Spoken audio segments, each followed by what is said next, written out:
अस्सलामु अलैकुम वरहमतुल्लाहि वबरकातुहू। मोहतरम भाइयों, बुज़ुर्गों, दोस्तों, ये हमारा इस्लाही मुआशरा का 1415वां सबक है। मुसलमान लड़के और लड़कियों की शादियों में ताख़ीर करना, यानी ज़्यादा उम्र होने के बाद में उनकी शादियाँ, उसके क्या क्या नुकसानात हो रहे हैं और उसकी वजह से समाज के अंदर जो एक बैलेंस था वो कैसे ख़त्म हो रहा है। आज हम इस केस को टेक्निकल एनालिसिस करेंगे और ये टॉपिक जो मैंने लिया हूँ ये ख़ास तौर पे एक मैरिज ब्यूरो है जो बेचारे जो है रिश्ते वगैरह जोड़ने का काम करते हैं, लेकिन हमारे साथ में भी जुड़े हुए हैं। इस्लाह मुआशरा के मेंबर है, रोज़ाना का सबक उनको जाता है। उन्होंने मेरे से ख़ास तौर पे दरख्वास्त की, बोले मुफ्ती साहब, हम रिश्ते जोड़ने का काम करते हैं, हमारे सामने ये एक बहुत बड़ा मसला है कि हमारी कौम की जो लड़कियां हैं या जो लड़के हैं, अगर आप गौर करेंगे तो कोई भी प्रोफाइल आपको 25 साल से कम का नहीं मिलेगा। यानी लड़कियों का, किसी की उम्र 30 है, किसी की उम्र 32 है, किसी की उम्र 38 है, किसी की उम्र 40 है। ऐसे ही लड़कों के प्रोफाइल अगर आप देखोगे हैरत होंगी आपको। किसी की उम्र 30 है, किसी की उम्र 35 है, कोई 40 है, 45 है, यानी अभी तक उन्होंने शादियाँ ही नहीं की है। अच्छा, ताख़ीर का रीज़न क्या है? ताख़ीर का रीज़न ये है, भाई हमको अपना फ्यूचर बनाना है, हमको जो है अपनी ज़िंदगी को सेट करना है। असल में मेरे मोहतरम दोस्तों, ये एक बहुत बड़ी नेगेटिव थिंकिंग है। देखो इसके नुकसानात क्या क्या होते हैं, मैं वो आपको बताता हूँ। सबसे पहली चीज़ तो ये है कि मर्द जो है 15 साल की उम्र में बालिग हो जाता है। ऐसे ही लड़की जो है वो 11-12 साल की उम्र में बालिगा हो जाती है। अब बालिग होने के बाद गवर्नमेंट ने जो शादी की उम्र रखी है वो 21 साल है। 21 साल में शादी हो जाना चाहिए, ये एकदम नेचुरल और नॉर्मल तरीक़ा है। यानी ये तो हमारे इंडिया में है, बाकी दुनिया के मुल्कों का हाल ये है जैसे अमेरिका है। अमेरिका में 18 साल लड़का लड़की दोनों के लिए, अगर लड़का भी 18 का हो गया, लड़की भी 18 की, तो दोनों शादी कर सकते हैं।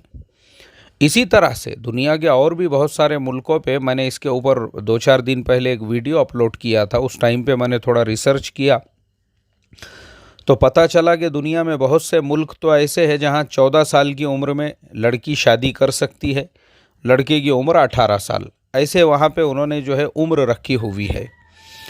तो इससे पता ये चलता है कि भाई ये सारे मुल्क, अगर अमेरिका की ही मिसाल हम लेते हैं तो उसका रीज़न है क्योंकि मर्द जो है जितने जल्दी वो शादी करेगा उतने उसके बाप बनने के चांसेस ज़्यादा होते हैं। ऐसे ही लड़की भी, वो जब 11-12 साल की उम्र में बालिगा हो गई तो तब से लेके 18 साल की उम्र तक उसकी माँ बनने के चांसेस 100% होते हैं। 18 से 25 तक 80% होते हैं, 25 से 30 तक 60% होते हैं, 30 से लेकर तो 35 तक 40% होते हैं, 35 से लेकर 40 तक 20% होते हैं, और 45 के बाद में जो है फिर अब वो अल्लाह के ऊपर है। 45 के बाद अगर मान लो उसका माहवारी बंद हो जाता है तो उसके बाद में उसके बच्चा पैदा होने के चांसेस भी पूरी तरह से ख़त्म हो जाते हैं। ये एक नेचुरल चीज़ है, ये एक कुदरती चीज़ है। ऐसे ही अगर मैंने जैसे लड़के की भी मिसाल दिया हूँ, चूँकि 15 साल की उम्र में एक लड़का बालिग हो रहा है। अब हमारा आज का ज़माना तो ऐसा है कि हमारे ज़माने में तो 10-10 और 12-12 साल की उम्र में ही लड़के बालिग हो रहे हैं, और 15 साल की उम्र तक तो जो है वो अपने आप को एक मैच्योर्ड इंसान समझ रहे हैं। क्योंकि मैं आजकल उनकी जो बाइक राइडिंग है और जिस तरीक़े से वो रास्तों से कट मार के निकलते हैं, और उनका जो हेयर स्टाइल और जो उनका ज़िंदगी गुजारने का जो आजकल एक ये बन गया हुआ है, फैशन बन गया हुआ है, अब उसमें क्या होता है कि बहुत सारे फिर गलत आदतों का शिकार हो जाते हैं। गलत आदतों के अंदर एक कॉमन जो बीमारी है समाज के अंदर, उसे कहते हैं हस्त मैथुन, जिसे उर्दू के अंदर हम कहते हैं मुश्तज़नी, जिसे इंग्लिश में कहते हैं मस्टरबिशन। अब अगर मान लो उसका वो शिकार हो जाता है तो फिर आहिस्ता आहिस्ता वो कमज़ोर होना शुरू होता है। फिर उसके अंदर जो है बाप बनने के जो जरासीम होते हैं वो कमज़ोर होना शुरू हो जाते हैं। फिर एक वक्त ऐसा आता है वो पूरी तरह से ख़त्म हो जाते हैं। अब एक इंसान 15 साल की उम्र में बालिग हो चुका है और अगर 30 साल की एज में वो शादी कर रहा है, तो इसका मतलब ये है कि उसने अपनी लाइफ का जो 100%, यानी क्योंकि 15 और 15, अगर 15 और 15 को आप कंपेयर करोगे तो वो 100% होता है। यानी उसने अपनी ज़िंदगी जितने बालिग होने में वक्त लगा था उसके बाद उतनी ही एज उसने जो है अपनी मुश्तज़नी के साथ में गुजार दिया, जिसकी वजह से वो कई बीमारियों का शिकार हो चुका है और कई बीमारियां उसको लाहिक हो चुकी है। बाज़ औक़ात ऐसा भी होता है कि ऐसा जो इंसान है वो बेचारा जो है ख़ुद शादी करना नहीं चाहता, वो बोलता जाने दो, अब क्या है, 15 साल की उम्र तो अपनी गुज़र गई, अब बचे कुचे जो दिन हैं वो भी अपने निकल जाएंगे। ये जो मानसिकता है ना, ये मानसिकता ने हमारे समाज को खोखला करके रख दिया। एक तो ये चीज़ है। दूसरी जो चीज़ है वो है लालच। देखो, मैं आपको जो है ना एकदम क्लियरली कुछ बातें बोलना चाहूँगा, उसमें मैं साफ तौर पे ये बोलूँगा, क्योंकि मैं भी जो है अक्सर रिश्तों के मजलिसों में जाता हूँ, बैठता हूँ, देखता हूँ, तो मुझे ये तजुर्बा आया है कि हमारी कौम के अंदर जो लालच है ना, लालच इतना भरा हुआ है, कूट कूट के लालच। और लालच कैसा है? लालच जो है दूसरों के माल को हड़पने का, और दूसरों की तरफ से फ्री में और मुफ्त में हमको माल मिलना चाहिए। अभी जैसे मैं आपको उसकी एक मिसाल देता हूँ। जैसे मिसाल के तौर पे लड़के वाले हैं, तो वो ऐसी लड़की तलाश करते हैं जो एकलौती होना चाहिए, उसके घर पे ज़्यादा बहनें नहीं होना चाहिए, माँ बाप जो है अच्छे खासे खाते पीते घराने के होना चाहिए, और मकान ऐसा होना चाहिए और ख़ुद का होना चाहिए, और जहेज़ कितना दे सकते हैं उनको पहले ही तोला जाए, उनको पहले ही देखा जाए, उनको पहले ही जांचा जाए, परखा जाए, इनकी कैपेसिटी कितनी है। ये जो तमाम चीज़ें होती हैं ना, ये चीज़ों की वजह से शादियों में एक ताख़ीर का एक बहुत बड़ा रीज़न ये है। और मैं आपको कई वाक़यात इसके सुना सकता हूँ जिसके अंदर लड़कियों की शादियाँ सिर्फ़ जहेज़ की वजह से नहीं हुई, लड़कियों की शादियाँ पैसों की वजह से नहीं हुई, लड़कियों की शादियाँ इस वजह से क्या होता है कि वो बेचारी जो लड़कियां होती है, लड़के वालों को पैसा चाहिए, लड़के वालों को दौलत चाहिए, लड़के वालों को लड़की डीएड चाहिए, लड़के वालों को लड़की जॉब करने वाली चाहिए, ऐसे मसले मसाइल होते हैं। इसी तरह से बाज़ औक़ात ऐसा होता है कि लड़कियों की शादी ख़ुद उनके माँ बाप भी नहीं करते हैं।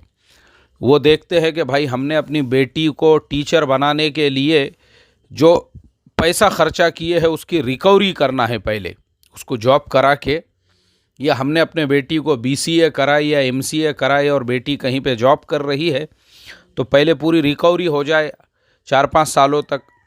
अब जब वो पूरी रिकवरी हो जाती है, फिर उसके बाद माँ बाप जो है उसके लिए लड़का देखना शुरू करते हैं। तो ये एक बहुत बड़ा प्रॉब्लम है रिकवरी वाला, क्योंकि ऐसा एक वाक़या मेरे ख़ुद साथ में पेश आया हुआ है कि एक लड़का जो है वो शादीशुदा था, शादी होने वाली नहीं थी उसकी, वो शादीशुदा था, और लड़की जो है वो कहीं पे जॉब करती थी और मुश्किल से उसको 4-5 हज़ार रुपये कुछ सैलरी थी, मगर पता चला कि बोले वो परमानेंट एम्प्लॉई है, और वो जो लड़का था उसकी जॉब जो है वो परमानेंट नहीं थी। वो बेचारा जो है किसी कंपनी में 6 महीने, किसी कंपनी में 12 महीने, ऐसा बेचारा एग्रीमेंट बेस पे काम किया करता था।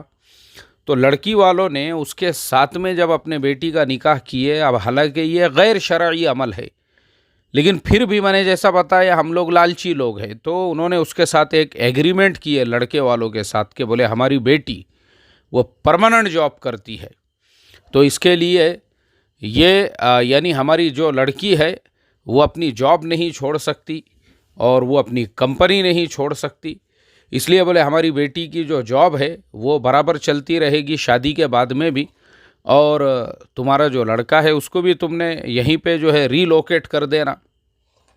अब वो लड़के ने कहा कि अच्छी बात है, इंजीनियर था वो लड़का, लेकिन मैंने जैसे बताया कि वो लड़के को कहीं पे 3 महीने जॉब, कहीं पे 6 महीने जॉब। अब देखो जॉब तो कैसा है आज के ज़माने के अंदर जो है, जो प्राइवेट सेक्टर में करने वाले हैं, एक तो उनके जॉब चेंज होते रहते हैं, कभी कभी ऐसा होता है वो ख़ुद चेंज करते रहते हैं। तो बेचारे की जॉब चली गई शादी के कुछ महीनों के बाद में। अब वो दूसरी जॉब तलाश कर रहा है। अब लड़की की तो परमानेंट जॉब थी, तो लड़के को एक दूसरे शहर से जॉब का ऑफ़र आया और माशाल्लाह सैलरी वगैरह अच्छी थी, लेकिन वो जॉब भी ऐसा ही था, एग्रीमेंट बेस वाला। लड़की वालों ने बोले कि नहीं, हम हमारे लड़की की जॉब नहीं छुड़ा सकते। अरे भाई, जब उसका निकाह हो गया तो वो शोहर की ज़िम्मेदारी है। ये शरीयत का मसला मैं आप लोगों को बताता हूँ। शरीयत का मसला ऐसा है कि लड़की अगर करोड़पति भी है, लड़की अगर अरबपति भी है, लड़की अगर डोनाल्ड ट्रंप की बेटी भी है, इवानका ट्रंप समझो, जिसके पास में ख़ुद का प्राइवेट जेट है, जिसके पास में ख़ुद की कंपनी है, कारखाना है, पैसा है, दौलत है, सब कुछ है, फिर भी हमारी शरीयत के एतबार से जो लड़की का नान है यानी खाना पीना है, जो उसका ख़र्चा है, जो उसका कपड़ा लत्ता है, जो उसका रहने का घर है, ये ज़िम्मेदारी शोहर की है। भले लड़की कितनी भी मालदार हो जाए, उससे कोई फ़र्क नहीं पड़ता है, वो शोहर की ज़िम्मेदारी है। अब माँ बाप का ऐसा इंटरफेयर करना ही गलत है। तो वो बेचारा जो था, सिर्फ इस वजह से वो लड़की का उन्होंने खुला कराए कि बोले इसको 5,000 रुपये महीने की परमानेंट जॉब है, इसके लिए हम जो है तुझे तेरे साथ में इसको दूसरे शहर में नहीं भेज सकते। ये है हमारी कौम का एक डार्क साइड जो मैं आपको बता रहा हूँ। 4-4, 5-5 हज़ार रुपये की नौकरियों के लिए हमने खुद अपने बेटियों के खुला करा दिए हुए हैं। तो अब आप सोचो, जो कौम शादीशुदा बेटी की खुला करा सकती है सिर्फ पैसों के लिए, तो फिर अब वो नया रिश्ता जब देखेंगी तो वो तो पैसे वाला ही देखने वाले हैं। तो ये एक हमारा जो है ना, ये हमारा एक प्रॉब्लम है कि हम भी जब कोई लड़का भी अगर तलाश करते हैं तो उसके अंदर ये सारी चीज़ें देखते हैं कि भाई वो पैसे वाला होना चाहिए, वो करोड़पति होना चाहिए, वो दौलत वाला होना चाहिए। और मैं आपको बता दूं कि मैंने जो है ना इस मामले के अंदर झूठ बोलने वाले बहुत देखा हूं। यानी ऐसे ऐसे मक्कारों के साथ में मैं या ऐसे निकाहों की मजलिस में बैठने का मौका मिला, दीन की बातें करेंगे, अल्लाह पे यकीन और ईमान की बातें करेंगे और माशाल्लाह मजलिस में बैठे हुए हैं, दाढ़ियाँ भी होंगी, टोपियाँ भी होंगी और सब कुछ होगा।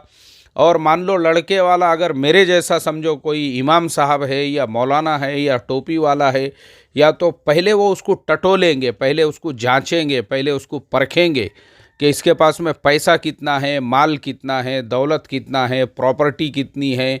और ये जो है, अगर वो नहीं है और तुम कितने भी दीनदार है, तुम्हारे घर में रोज़ाना जो है माशाल्लाह तालीम होती है और तुम्हारे घर की मस्तूरात भी तहज्जुद का एहतमाम करती है और आप भी माशाल्लाह मस्जिद के अंदर फ़जर के बाद से लेके तो इशराक़ तक तस्बीह पढ़ते बैठते हैं, फिर उसके बाद इशराक़ पढ़ के बाहर निकलते हैं और आप पूरे महल्ले के अंदर एक दीनदार और तक़वे वाले और परहेज़गार और अल्लाह वाले और वली सिफत सब होने दो, उससे कुछ लेना देना नहीं है उनको लेना देना इससे है कि तुम्हारा घर कितना बड़ा है और तुम्हारी घर खुद का है या किराए का है, और तुम्हारे पास में दौलत कितनी है, तुम्हारे पास में माल कितना है, तुम्हारे पास में दुनिया कितनी है।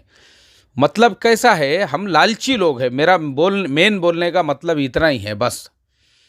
यही लालच की वजह से आज जो रिश्ते नहीं जम रहे हैं ना, उसका सबसे बड़ा रीज़न है, हालांकि हमने यकीन और ईमान अल्लाह की ज़ात पे रखना चाहिए कि भाई जो हम दूल्हा दुल्हन कोर्स में पढ़ाते हैं, इसीलिए मैं बोलता हूँ दूल्हा दुल्हन कोर्स ज्वाइन करो। दूल्हा दुल्हन कोर्स ज्वाइन करेंगे तो आपको पता चलेगा कि भाई लड़के के अंदर देखने की चीज़ें क्या होना चाहिए, ऐसे ही लड़की के अंदर देखने वाली चीज़ें क्या होना चाहिए। जो देखने वाली चीज़ें हैं वो हम नहीं देखते, और जो नहीं देखने वाली चीज़ें हैं वो देखने की वजह से ही लड़कियां घरों में बैठे बैठे बूढ़ी हो रही है और लड़कों के टकले निकल रहे हैं, सिर्फ इसी वजह से। क्योंकि मैं आपको एक नहीं ऐसी 101 मिसालें दे सकता हूं जिन माँ बाप ने निकाह के वक्त में लड़कों का माल देखे थे कि इसके पास माल कितना है, पैसा कितना है, दौलत कितना है, इनके बाप दादा की प्रॉपर्टी और जायदाद कितनी है। एक वक्त ऐसा आया कि वो लड़के अपने बाप दादा की माल पे, दौलत पे, प्रॉपर्टीज़ को सबको बेच दिए उन्होंने, और जो माँ बाप ने दुनिया दौलत वग़ैरह देकर अपनी बेटियों के ऐसे घरों में निकाह किए थे, आज उनको बर्तन धोने की ज़रूरत पड़ रही है, दूसरों के घरों पर मेहनत की मजदूरी की ज़रूरत पड़ रही है। अपना घर चलाने के लिए। और ऐसे लड़के जिनके माँ बाप ने वाकई में भी, यानी कोई ऐसा दीनदार था जिसने ये देखा कि भाई हमको लड़का जो है या लड़की वाले वो दीनदार चाहिए बस, तो मैं आज भी देखता हूँ वैसे लड़कों को कि जो फ़कीर थे, जिनकी साइकिल की औकात नहीं थी निकाह के वक्त में, आज अल्लाह के फजलो करम से वो मर्सिडीज़ कार में घूम रहे हैं। आज उनके घर के सामने 4-4, 5-5 कारें खड़ी हुई है। अल्लाह ने बड़े बड़े कंपनियों, कारखानों और दुकानों और शोरूमों का उनको मालिक बनाया। तो यह है अल्लाह ताला का निज़ाम। इसके लिए मेरी बस आखिरी में यही रिक्वेस्ट है, अपने लड़का लड़कियों की शादियां जल्दी करो और हमारा दूल्हा दुल्हन कोर्स ज्वाइन करो, तो आपको सही से इसकी रहबरी मिलेंगी। अस्सलामु अलैकुम वरहमतुल्लाहि वबरकातुहू।